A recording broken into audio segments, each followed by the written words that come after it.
کیا pant shirt پہننا گناہ ہے جبکہ یہ سنت کے خلاف لباس ہے؟ عزیز صاحب انڈیا سے پوچھتے ہیں۔ عزیز بھائی پہلے تو یہ بتائیں سنت لباس کسے کہتے ہیں؟ دیکھیے اسلام جو ہے نا یہ بین الاقوامی مذہب ہے، ہر دور ہر زمانے کے لیے آیا ہے، لہذا اسلام نے لباس کے بارے میں چند ہدایات تو دی ہیں لیکن کوئی اسپیسیفک لباس مقرر نہیں کیا، کیونکہ قیامت تک کے لیے آیا ہے۔ عرب گرم علاقے میں رہتے تھے، اگر نبی صلی اللہ علیہ وسلم یہ فرماتے تھے کہ کرتا پہننا سنت ہے، تو پھر آپ مجھے بتائیں کہ جو -40 ڈگری میں جو لوگ رہتے ہیں وہ کیا پہنتے پھر وہ؟ تو اس لیے اسلام نے لباس کے بارے میں چند ہدایات تو ہمیں دی ہیں۔ نمبر 1، لباس ایسا ہو کہ سطر ڈھکا ہوا ہو اور عورت کا لباس پورے جسم کو ڈھانپ رہا ہو۔ نمبر 2، لباس اتنا چست نہ ہو کہ سطر کے اعضاء جھلکتے ہوں، اس سے اتنا تنگ چست لباس پہننا ٹھیک نہیں ہے۔ نمبر 3، مرد کا لباس ایسا ہو کہ جو ٹخنوں سے اوپر ہو، ٹخنوں سے نیچے مرد کو لباس کھینچنا جائز نہیں ہے۔ نمبر 4، لباس کسی قوم کی مشابہت نہ ہو اس میں، غیر مسلم کی، ایسا لباس یعنی جسے دیکھ کر لوگ آپ کو وہ قوم کا آدمی سمجھنا شروع کر دیں۔ تو یہ 4 شرطیں ہیں، اگر یہ پائی جاتی ہیں تو پھر لباس جو چاہے آپ پہنیں، جو بھی آپ کا یعنی جس طرح کا چاہیں آپ پہنیں۔ تو جو پینٹ شرٹ ہے اس کا علماء پہلے زمانے میں ناجائز ہونے کا فتویٰ اس لیے دیا کرتے تھے کہ یہ غیر مسلموں کا شعار سمجھا جاتا تھا۔ اس وقت مسلمانوں میں پینٹ شرٹ کا بالکل رواج نہیں تھا، جانتے بھی نہیں تھے یہ پینٹ شرٹ کیا ہوتی ہے۔ تو جب نیا انگریز آیا تو جو بھی یعنی مسلمان پینٹ شرٹ پہنتا وہ دیکھنے میں ایسا ہی لگ رہا ہوتا تھا یہ غیر مسلم ہے۔ علماء کہتے ہیں کہ جب کسی چیز کی مشابہت ختم ہو جائے تو وہ ناجائز ہونے کی وجہ بھی جب ختم ہو جائے گی تو وہ چیز بھی ناجائز نہیں رہے گی۔ تو اس کی مثال ہے جیسے پہلے زمانے میں مسلمانوں میں نیچے ہی بیٹھ کر کھانے کا رواج تھا، میز کرسیوں پہ کھانے کا رواج تھا ہی نہیں، اس خالصتاً غیر مسلموں میں تھا۔ اس لیے علماء نے اس وقت فتویٰ دیا تھا کہ میز کرسی پر بیٹھ کے کھانا جائز نہیں ہے، کیونکہ یہ مسلمانوں میں کہیں بھی رائج نہیں ہے۔ لیکن اب مسلمانوں میں بہت بڑی تعداد ہے میز کرسیوں پہ بیٹھ کے کھاتی ہے، یعنی یہ دیکھنے میں اس میں کوئی میز کرسی پہ بیٹھ کے کھا رہا ہو تو کوئی کسی کو وہم بھی نہیں ہوتا کہ یہ کوئی کافر تو نہیں ہے، یعنی کوئی ایسا نہیں ہے۔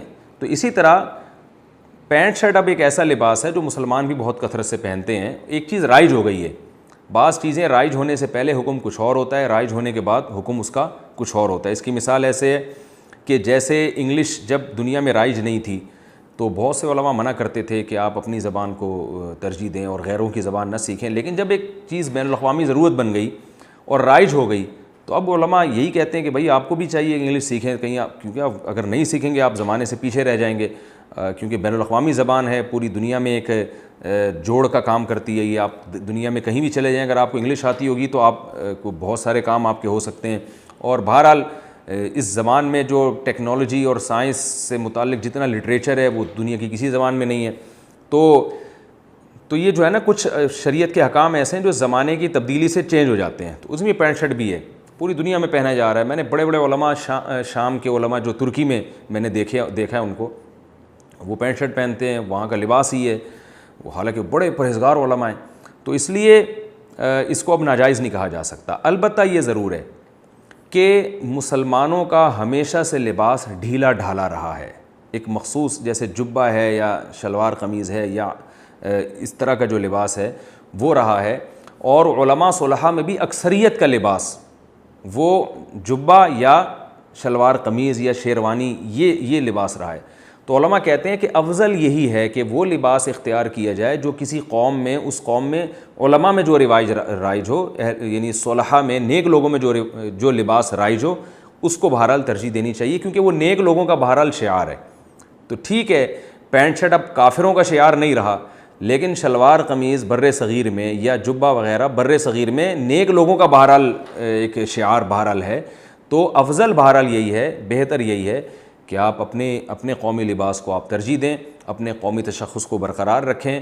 جیسے آپ نے دیکھا ہوگا کہ جو ملک کے جو وزیر اعظم دوسرے ملکوں میں سفر کرتے ہیں وہ جو اپنے لباس کو ہی اپنا ہی لباس زیبتن کر کے جاتے ہیں، ان کو زیادہ اچھی نگاہوں سے دیکھا جاتا ہے کہ یہ اپنے یعنی احساس کمتری کا شکار نہیں ہے۔